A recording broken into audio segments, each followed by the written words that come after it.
वो दिन इस्लामी तारीख का सबसे खामोश मगर सबसे खतरनाक दिन था। मैदान जंग में धूल बैठ चुकी थी, तलवारों की आवाजें खत्म हो चुकी थीं, लेकिन इस जंग के बाद एक ऐसा खतरा पैदा हो गया था जिसने पूरी उम्मत को हिला कर रख दिया। यह खतरा किसी दुश्मन फौज का नहीं था, यह खतरा था कुरान के जाया हो जाने का।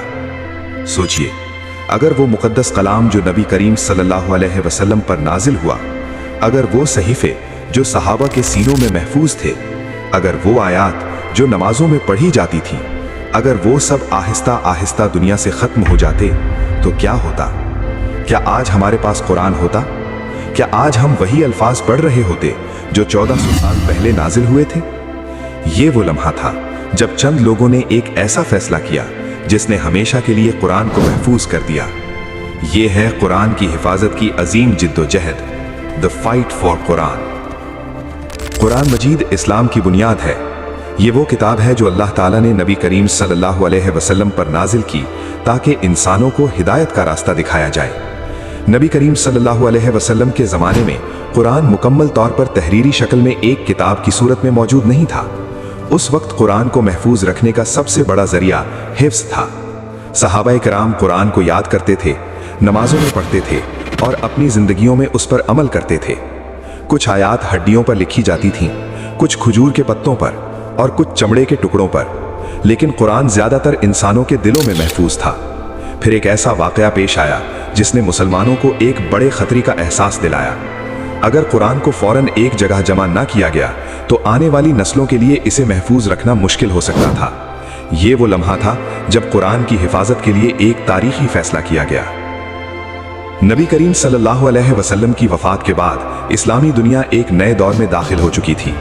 मदीना में हजरत अबू बकर सिद्दीक खलीफा मुंतखब हो चुके थे। इसी दौरान अरब के कुछ इलाकों में बगावतें शुरू हो गईं। कुछ कबाइल ने इस्लाम छोड़ दिया और कुछ ने झूठे नबियों का साथ देना शुरू कर दिया। इनमें से एक शख्स था मसीलमा कज़्ज़ाब। उसके खिलाफ मुसलमानों को एक सख्त जंग लड़नी पड़ी। ये जंग तारीख में जंग यमामा के नाम से मशहूर है। ये मैदान जंग इंतहाई सख्त था। मुसलमान बहादुरी से लड़ रहे थे और ख़ास तौर पर वो लोग आगे बढ़कर लड़ रहे थे जो कुरान के हाफिज थे। लेकिन इसी जंग में एक ऐसा वाकया हुआ जिसने मुसलमानों को हिला कर रख दिया। कुरान के बहुत से हाफिज शहीद हो गए, एक के बाद एक, दूसरा फिर तीसरा, यहाँ तक कि दर्जनों हाफिज कुरान मैदान में शहीद हो चुके थे। ये खबर मदीना पहुंची तो हर दिल परेशान हो गया। मदीना में हजरत उमर फारूक गहरी सोच में थे। वो बार बार एक ही बात सोच रहे थे, अगर जंगों में इसी तरह हाफिज कुरान शहीद होते रहे तो क्या होगा? क्या कुरान का बड़ा हिस्सा जाया हो सकता है? ये ख्याल उनके दिल को बेचैन कर रहा था। आखिरकार वो हजरत अबू बकर सिद्दीक के पास गए। उन्होंने कहा, मेरा ख्याल है कि कुरान को एक किताब की शक्ल में जमा कर देना चाहिए। लेकिन हजरत अबू बकर कुछ लम्हों के लिए खामोश हो गए। उन्होंने कहा, मैं वो काम कैसे कर सकता हूं जो रसूल अल्लाह सल्लल्लाहु अलैहि वसल्लम ने नहीं किया? ये एक बहुत बड़ा फैसला था। हजरत उमर ने बार बार उन्हें समझाया। उन्होंने कहा, यह उम्मत की हिफाजत के लिए जरूरी है। काफी गुफ्तगू के बाद आखिरकार हजरत अबू बकर का दिल मुतमईन हो गया। उन्होंने कहा, अगर ये उम्मत के फायदे के लिए है तो हमें ये काम करना चाहिए। यही वो लम्हा था जब कुरान को महफूज करने की सबसे बड़ी मुहिम शुरू हुई। अब सवाल था, ये अजीम जिम्मेदारी किसको दी जाए? ये काम बहुत हसास था। इसके लिए एक ऐसा शख्स चाहिए था जो कुरान का माहिर हो, अमानतदार हो और तहरीर का बेहतरीन इल्म रखता हो। आखिरकार ये जिम्मेदारी दी गई एक नौजवान सहाबी को, हजरत ज़ैद बिन साबित को। वो रसूलुल्लाह सल्लल्लाहु अलैहि वसल्लम के कातिबीन वही में शामिल थे। जब उन्हें ये जिम्मेदारी दी गई तो वो हैरान रह गए। उन्होंने कहा, अगर मुझे एक पहाड़ को अपनी जगह से हटाने का हुक्म दिया जाता तो वो भी इस काम से आसान होता। ये काम वाकई आसान नहीं था। हजरत ज़ैद ने इंतहाई मुहतात तरीका अपनाया।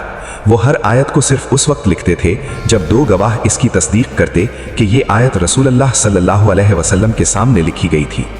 उन्होंने आयत को मुख्तलिफ जगहों से जमा किया, खजूर के पत्तों से, हड्डियों से, चमड़े के टुकड़ों से और सबसे बढ़कर सहाबाए किराम के हाफिजों से। ये एक तवील और मेहनत लब अमल था, लेकिन आहिस्ता आहिस्ता कुरान की तमाम आयत एक जगह जमा हो गईं। कुछ साल बाद इस्लामी सल्तनत मजीद फैल गई। अब मुसलमान शाम, इराक, मिस्र और दीगर इलाकों तक पहुंच चुके थे। लेकिन एक नया मसला सामने आया। मुख्तलिफ इलाकों के मुसलमान कुरान को मुख्तलिफ लहजों में पढ़ रहे थे। ये इख्तिलाफ कभी कभी बहस और झगड़े की शक्ल इख्तियार करने लगा। ये खबर हज़रत उस्मान बिन अफ़्फ़ान तक पहुंची। उन्होंने फ़ौरन फैसला किया कि कुरान की एक मयारी नकल तैयार की जाए। हज़रत उस्मान ने वही नुस्खा मंगवाया जो हज़रत अबू बकर के दौर में तैयार हुआ था। फिर माहिर सहाबा की एक कमेटी बनाई गई। उन्होंने कुरान को कुरैश के लहजे के मुताबिक लिखा। फिर उसकी कई नकलें तैयार की गईं और उन्हें इस्लामी दुनिया के बड़े शहरों में भेज दिया गया।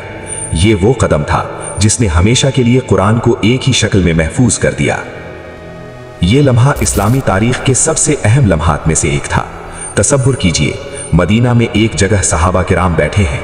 उनके सामने वो सफ़हात हैं जिन पर अल्लाह का कलाम लिखा जा रहा है। हर आयत को बड़ी एहतियात से देखा जा रहा है। हर लफ्ज़ को तस्दीक के साथ लिखा जा रहा है। ये सिर्फ तहरीर नहीं थी, ये एक अमानत थी। वही अल्फाज जो जिब्राईल अलैहिस्सलाम लाए थे, वही आयात जो नबी करीम सल्लल्लाहु अलैहि वसल्लम ने पढ़कर सुनाई थीं, अब वो हमेशा के लिए महफूज हो रही थीं।